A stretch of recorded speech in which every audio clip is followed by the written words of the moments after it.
The queen found her daughters in the humans' room at the third hour of the deep cycle, and she did not wake them. That detail would matter later, when the court historians argued about which moment marked the turning point.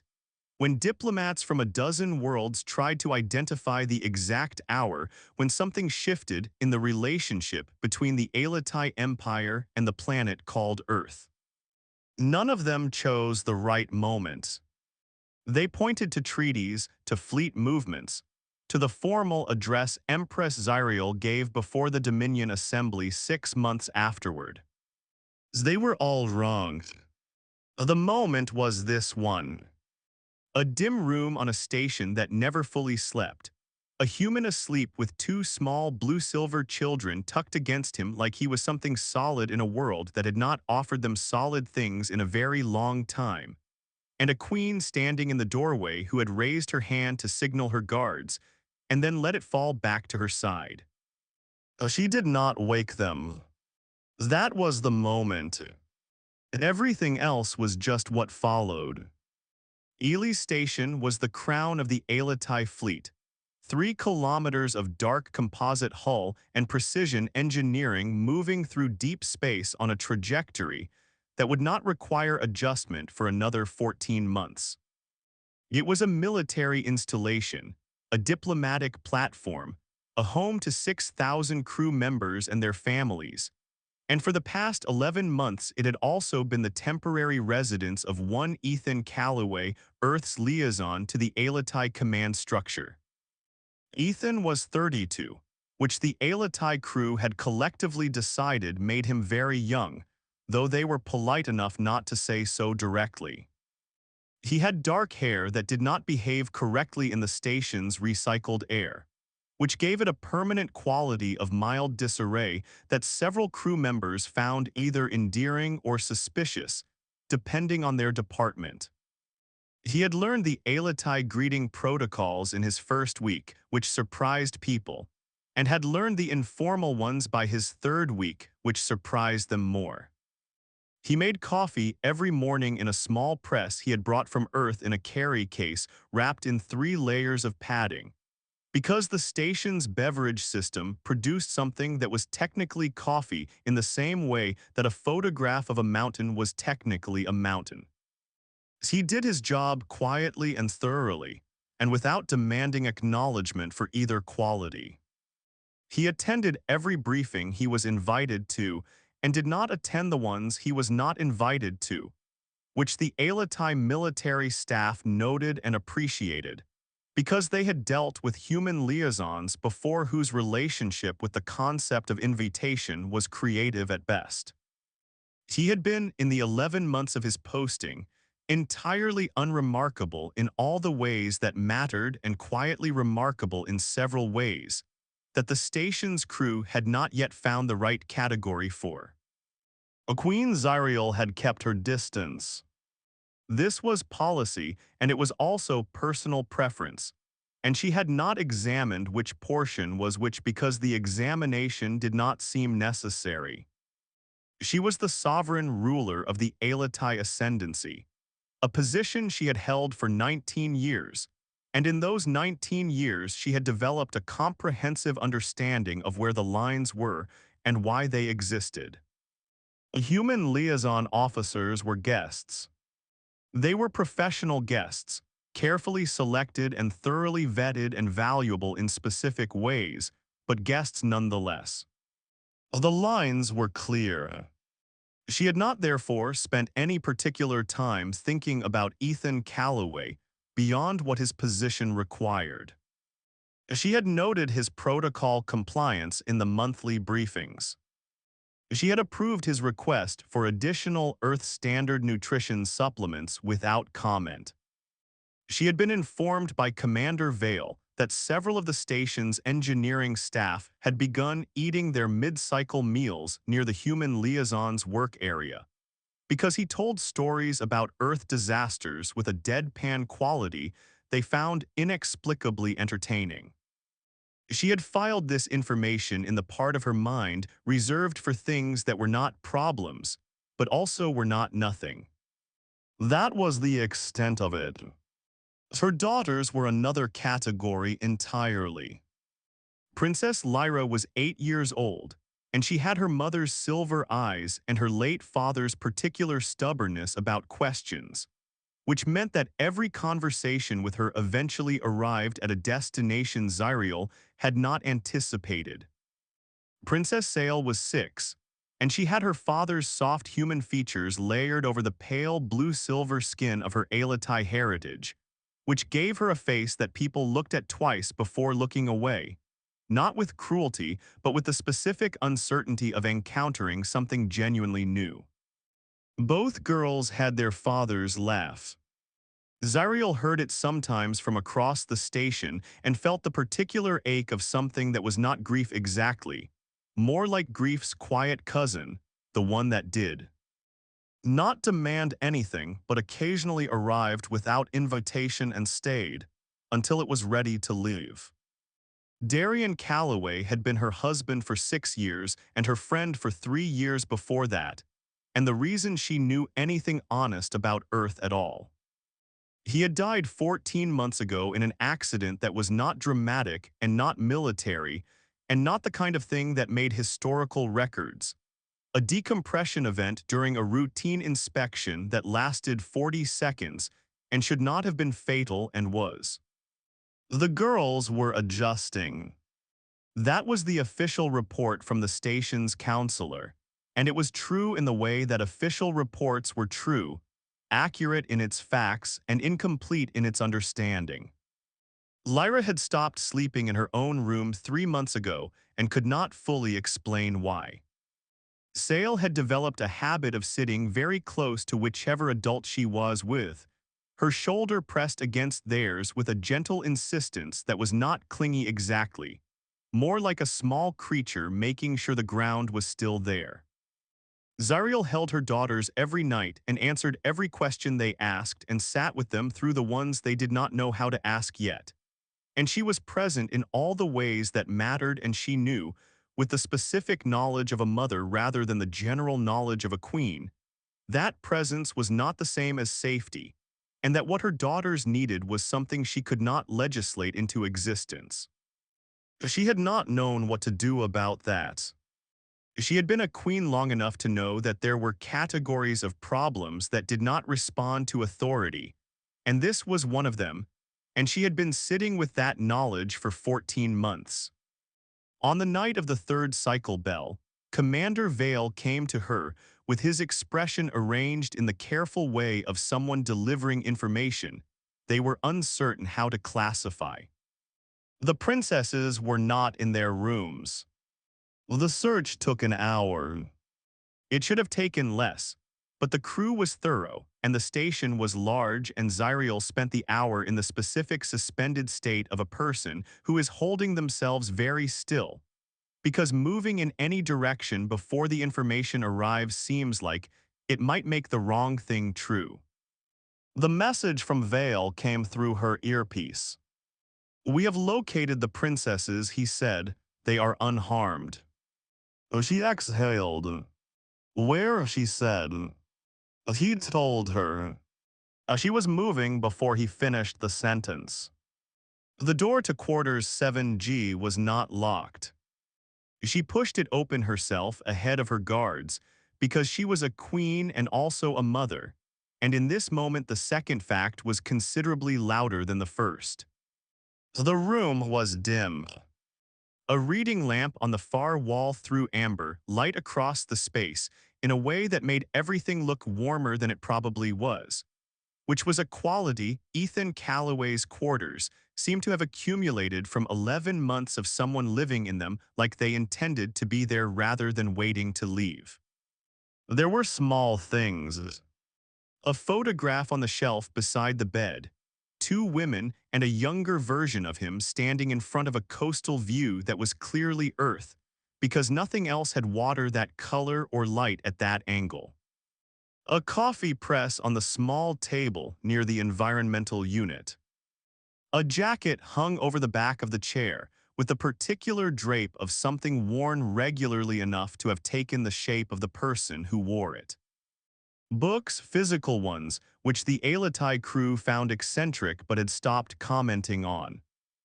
On the wide sleep platform, Ethan lay on his side with one arm extended across the surface. Lyra was curled against his chest.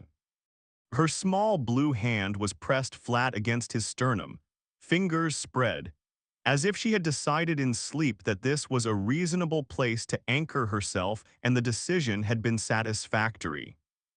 Her platinum braids were spread across the pillow behind her, and her silver eyes were closed, and her breathing had the slow, deep quality of sleep that has concluded the world is safe enough to release into. Sail was at his back. She had tucked herself into the curve of his spine with one small fist gripping the fabric of his shirt, her face completely relaxed in a way that Zyriel had not seen on her younger daughter in 14 months. Both girls were wearing their soft gray sleeping clothes. Neither had stirred at the sound of the door. Ethan was also deeply asleep and entirely unaware that his quarters now contained a queen, 4 royal guards, and a situation that had no precedent in Alatai diplomatic protocol. One of the guards moved forward. Zyriel raised her hand and he stopped. As she stepped closer alone, she stood at the edge of the platform and looked at her daughters. She had held them every night for 14 months. She had sat with them through nightmares and questions, and the particular silence of children who are sad but do not want to make their surviving parent sadder. She had been present. She had been thorough. She had done everything she knew how to do. And her daughters had walked in their sleep to the room of a human liaison officer and arranged themselves against him with the specific confidence of small creatures who had found the safest available location and intended to stay there. Lyra had pressed her hand against his chest like she was checking for something reliable. Sale had chosen his back, which was, Zyriel understood with the sudden clarity of a thing you have always known but not yet articulated, the position of absolute trust, the place where you put yourself only when you have decided the person in front of you is sufficient barrier between you and whatever you are afraid of. Her daughters had not done this with anyone. Not the nurses. Not the counselors. Not the station's senior officers who had been gentle and patient and genuinely kind. Not with hers. The thought arrived without accusation, and she received it the same way, not as a failure exactly, more as information she needed to hold carefully. She was their mother. She was also the queen of an empire, which meant she was never fully in any single room, was always partially in the next meeting and the previous decision, and the weight of the thing she carried that did not put itself down when she did. Ethan Calloway was, as far as her daughters were concerned, entirely present. He had no empires. He had a coffee press and a photograph and a jacket that had taken the shape of him, and he had apparently become, without effort or announcement or any awareness on his own part, the place her daughters ran to when the night became too large. Zyriel stood at the edge of the platform for a long time. The rigidity that lived in her shoulders, in her spine, in the set of her jaw that 19 years of sovereignty had made permanent, softened by degrees she was not tracking. She became aware at some point that Commander Vale was at her shoulder. Post a guard at the door, she said quietly, do not wake them. He paused. And the human, he asked. He is asleep, she said. He is clearly not a threat. He is asleep. Vale withdrew without further question. Zyriel sat down in the chair beside the platform. She told herself it was because she needed to be present when her daughters woke. This was true. It was not the complete truth, but it was enough to sit down on. She watched Ethan's arm adjust in sleep, a small unconscious shift that resettled Lyra without waking either of them.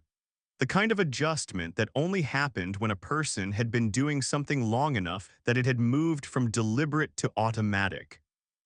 He had done this before. She did not know how many times. She did not know how the first time had happened, how her daughters had come to this room, or what had been said, or what had made them decide that this was where safety was located. She only knew that they had decided, and that the decision appeared to have been correct, and that her daughters were sleeping in a way they had not slept in 14 months. The amber lamp threw its light across the room. Outside the porthole, stars moved in the slow arcs of deep space transit. Zyriel sat in the chair and did not move. She did not command. She did not rule. She was not in this room primarily a queen. She was a mother sitting next to sleeping children, and something underneath the armor that 19 years of sovereignty had made feel structural. Something she had stopped noticing the way you stop noticing the weight of things you carry every day began very quietly to loosen. She did not sleep. She stayed until the deep cycle lights along the corridor outside began their slow shift toward morning, and then she stayed a little longer, because her daughters were still asleep, and because she found, somewhat to her surprise, that she was not ready to return to the part of herself that was always needed elsewhere. I then woke first. It happened gradually, the way people wake when they have slept well and the room is quiet, and there is nothing requiring immediate response. He became aware of warmth on either side of him. He became aware that the warmth was organized and familiar, and that he should not move suddenly. He opened his eyes. He saw the ceiling of his quarters. He understood that the configuration of the previous evening had held through the night, which had happened before, and that his job now was to remain still and let the sleep finish itself. Then he became aware, with the specific and immediate awareness of a person encountering something unexpected in their peripheral vision, that there was someone sitting in the chair beside his bed. He turned his head very slowly so as not to disturb the children. Queen Zariel sat in the chair with the posture of someone who had not arranged themselves for comfort, and the expression of someone who had been sitting with a thought long enough that the thought had changed shape several times. She was watching him with an attention that was not hostile. It was something more complicated than that, and less simple than anything he had a ready category for. Ethan processed several things in rapid sequence. The Queen was in his room. His quarters had not been locked, which was a thing he was now rethinking. The Queen had apparently been in his room for some portion of the night. He was in a situation that had no entry in any liaison protocol document he had read. "Good morning," he said, because it was the sentence that was available. Zyriel looked at him for a moment. "Good morning," she said. Her voice was the same as it was in official settings, careful and precise, but there was something underneath it that was not in official settings, a quality of tiredness that was not displeasure, more like the particular exhaustion of someone who has been carrying something heavy long enough to have forgotten what it felt like to set it down. Lyra stirred. Her hand pressed briefly harder against his chest, a small reflexive grip, and then she settled back into sleep. Zyriel watched this. Her expression moved in a way that was not public. Vythan kept still. He was good at keeping still in situations he did not fully understand, which was a skill he had developed in his first posting to a Velhari station, where misreading a pause had cost a colleague 3 weeks of rebuilt diplomatic goodwill and one genuinely awkward formal dinner. "I owe you an explanation," Zyriel said finally. "You do not owe me anything," he said honestly. She looked at him. "They come here often," she said. "I did not know." He considered how to answer that. The first time was an accident, he said. Lyra's room is 3 doors down. I think she got turned around in the dark. She knocked on my door and I did not know the right protocol for sending her back alone, so I did not. And afterwards, Zyriel said. Afterward she knew where the door was, he said. I should have told you, I apologize for that. I was not certain what the correct thing was. Zyriel was quiet. Why did you not send them back, she said. Ethan thought about this honestly. Because Lyra knocked on my door at the second cycle bell, and she was not crying, but she was the kind of not crying that is more work than crying, he said. And I have a younger sister who used to do the same thing after bad dreams. I know what that looks like, and I know what the right thing to do about it is. And what is the right thing, she asked. You make space, he said, and you stay. Zyriel looked at the ceiling. It was a look he recognized as the kind people directed at non-specific points in space when they were processing something they had not expected to be given. Among my people, she said, grief is a private matter. We believe that pain is most honorably managed alone. That to ask for comfort is to place a burden, and that the placing of burdens is a form of weakness. He did not respond immediately, because it seemed like a thing that was still being said. Darian thought this was one of our most significant errors, she continued. He argued it for years. I told him he was applying human standards to Alatai culture, and he said I was using culture as an excuse to avoid the question. She paused. He was usually right about those things, she said. Yes, Ethan said carefully, he usually was. She looked at him. You knew him, she said, before this posting. We overlapped at the Earth-Alatai Cultural Exchange in Geneva 3 years before he joined the fleet, Ethan said. We were not close, but I knew him. She absorbed this.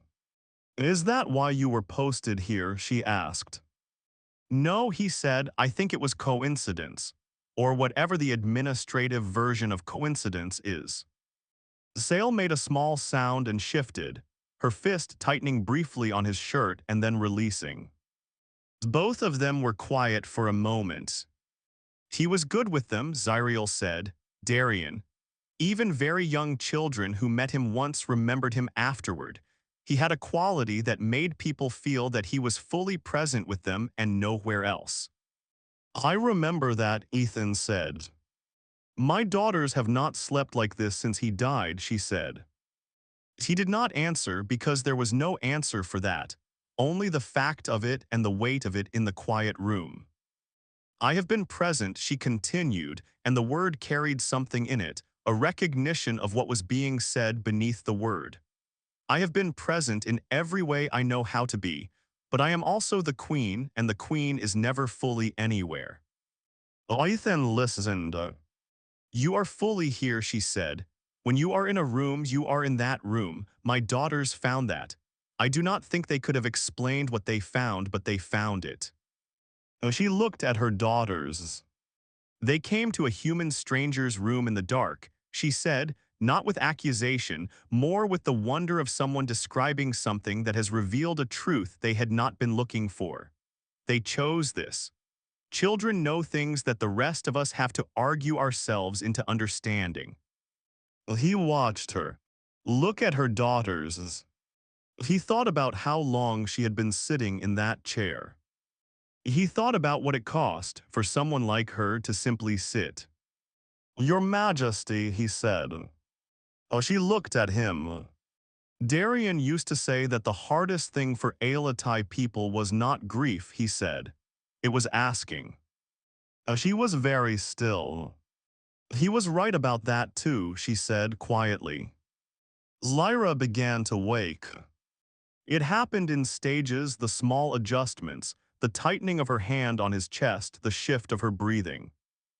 Her eyes opened and found him, and she made the small, satisfied sound of a child confirming that the morning has delivered what was expected. Then she saw her mother. She was still for a moment. Mama, she said.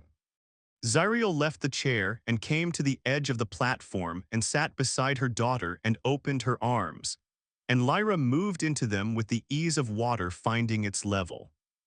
Sale woke at the movement and found the configuration of the room, and made a rapid assessment that concluded in her climbing across the platform to add herself to the arrangement without further deliberation. Ethan began the careful process of extracting himself from the situation in the direction of the small kitchen area, because the queen was holding her daughters, and the room had become something private, and he understood the exits. "You do not have to leave," Zariel said. Well, he stopped. She was looking at him over Lyra's head with an expression that was not a command, and was not a question exactly. "There is coffee," he said. "I make too much of it." "You make it correctly," Lyra said from somewhere against her mother's shoulder. "The station coffee is wrong." "It is profoundly wrong," he agreed and went to make it. He heard Zariel say something to her daughters in low Alatai that his translator only partially caught. Something about stars and staying, and a word he did not have a clean equivalent for. A word Darian had once tried to explain to him as meaning approximately the specific safety of a place that has chosen you. He made the coffee and brought it back and sat in the chair that the queen had vacated, and they spent the remainder of the morning doing nothing in particular, which was the thing that turned out to be exactly right. Sale informed him that she had decided coffee smelled better than it tasted, which he told her was one of Earth's oldest philosophical debates, and she appeared to find this satisfying. Lyra asked her mother if humans were always this warm when they slept, and Zariel said she did not have enough data to answer that, and Lyra said that was not a good answer for a queen, and Zariel said she would take it under advisement. At some point, Zariel asked Ethan about the photograph on the shelf. He told her about his sister and his mother and the coast of Oregon, and the specific quality of that light that no station lamp had ever managed to replicate. She listened in the way she apparently listened completely, without the partial attention of someone managing multiple threads, which was the quality Darian had also had, and which she had not realized until this moment she had been looking for without knowing what she was looking for.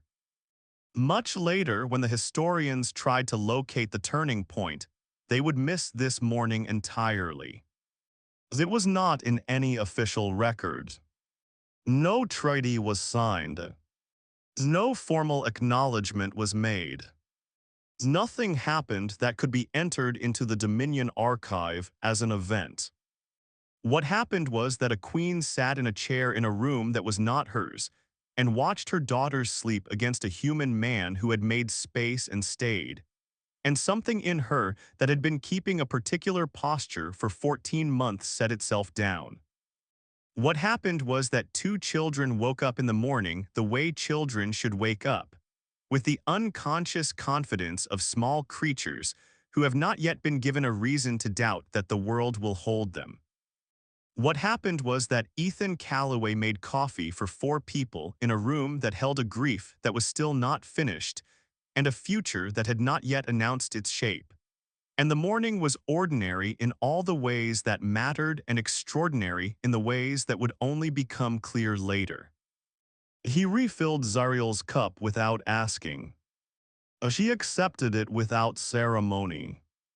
Outside the porthole, the stars moved in the slow arcs of deep space transit, indifferent and enormous and entirely uninterested in the small room where something was beginning that none of its participants had a word for yet. Sale pressed her small shoulder against her mother's arm with the gentle insistence that had become her habit. Lyra put her hand over her mother's hand on the rim of the coffee cup. Zariel looked at the porthole. The queen of the Alatai ascendancy sat in a human liaison officer's quarters in the 3rd hour past deep cycle, drinking correctly made coffee with her daughters leaning against her. And for the first time in 14 months, she was not also somewhere else. She was in the room. Just the room. It was enough. It was, she would understand much later, everything. If this story reached you, if it found you in a quiet moment and left something behind, please take a second to like it and share it with someone who might need it today. This channel exists for stories like this one. Stories about the small moments that turn out to be the large ones, the rooms we sit in without leaving, the people who make space and stay. Subscribe if you want more, and we will see you in the next one.